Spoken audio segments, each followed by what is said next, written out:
Assalamualaikum warahmatullahi wabarakatuh. Perkenalkan, nama saya Febi Lastiana, saya dari kelas 2B. Pada kesempatan kali ini, saya akan mereview materi mengenai hukum pidana dengan dosen pengajar yaitu Ibu Profesor Dr. Anda Hajah Heni Nuraini SHMH dengan asisten dosen Bapak Dr. Randy Aridayandi SHMH. Hukum itu ada karena untuk mengatur kehidupan manusia. Di sini saya akan menjelaskan mengenai hukum pidana. Hukum pidana atau Strafrecht merupakan hukum publik, yaitu mengatur hubungan hukum antara individu atau perseorangan dengan negara. Diibaratkan sebagai satu pohon hukum hanya mempunyai dua cabang besar, yakni hukum publik dan hukum privat. Pertama yaitu hukum publik. Hukum publik yaitu mengatur hubungan hukum antara perseorangan dengan negara. Contohnya hukum pidana, hukum tata negara, dan hukum administrasi negara. Yang kedua yaitu hukum privat, yaitu mengatur hubungan hukum perseorangan. Contohnya hukum perdata, seperti jual beli dan lain-lain. Pada garis besar, hukum pidana meliputi dua bagian. Yang pertama, hukum pidana formal, dan yang kedua, hukum pidana material. Hukum pidana formal merupakan cabang dari hukum pidana mengenai hak negara untuk menerapkan atau memberikan sanksi kepada pelanggar hukum pidana material. Hak negara tersebut dilakukan oleh aparat penegak hukum atau criminal procedure. Contohnya dalam hukum acara pidana atau dalam KUHP dan Undang-Undang Hukum Pidana Khusus.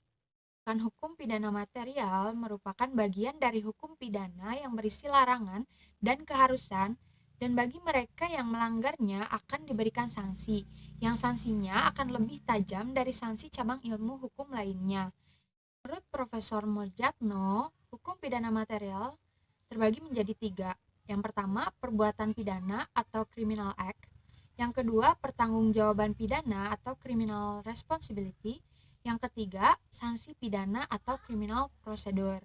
Rumusnya adalah 1 plus 2 sama dengan 3 atau 3 sama dengan 1 plus 2, yang artinya sanksi pidana muncul jika ada perbuatan pidana dan pertanggungjawaban pidana.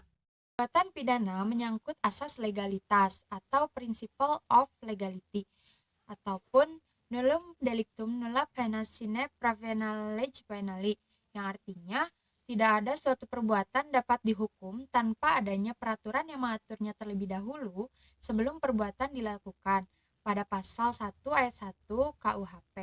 Hukum pidana memiliki dua fungsi. Yang pertama fungsi umum dan yang kedua ada fungsi khusus. Fungsi umum yaitu mengatur kehidupan masyarakat atau menyelenggarakan tata dalam masyarakat. Fungsi khusus yaitu melindungi kepentingan hukum terhadap perbuatan yang hendak memperkosanya dengan memberikan sanksi yang sifatnya lebih tajam dibanding dengan sanksi dari cabang hukum yang lainnya atau preventif atau pencegahan. Di dalam pidana merupakan ultimum remedium atau sanksi terakhir atau obat terakhir, ataupun juga sebagai pedang bermata dua, dan juga bisa dibilang bagai mengiris daging sendiri. Selanjutnya adalah sumber hukum pidana. Sumber hukum pidana di Indonesia diambil dari penjelasan KUHP Belanda, yakni Wetboek van Strafrecht, atau yang dikenal di Hindia Belanda sebagai WVSNI atau Wetboek van Strafrecht voor Nederland Indie, yang mulai berlaku pada tanggal 1 Januari 1918.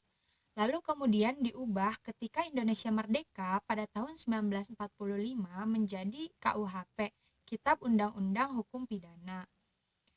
Lalu yang kedua ada peraturan-peraturan lain di luar KUHP seperti Undang-Undang Tindak Pidana Narkotika dan Undang-Undang Tindak Pidana Korupsi. Yang ketiga ada Memori Penjelasan KUHP atau MVT atau Memori van Tullichty. Sumber hukum pidana yang keempat yaitu hukum pidana adat atau hukum pidana tidak tertulis. Pada masa kolonial, dasar hukum pidana adat adalah pasal 131 ISJO Algemeen Bepalijen van Wetgeving, dan dewasa ini didasarkan pada Undang-Undang Nomor 1 Darurat tahun 1951 pasal 5 ayat 3 sub B. Sekian dari saya, mohon maaf apabila ada kesalahan. Semoga apa yang saya sampaikan ini dapat bermanfaat bagi kita semua. Wassalamualaikum warahmatullahi wabarakatuh.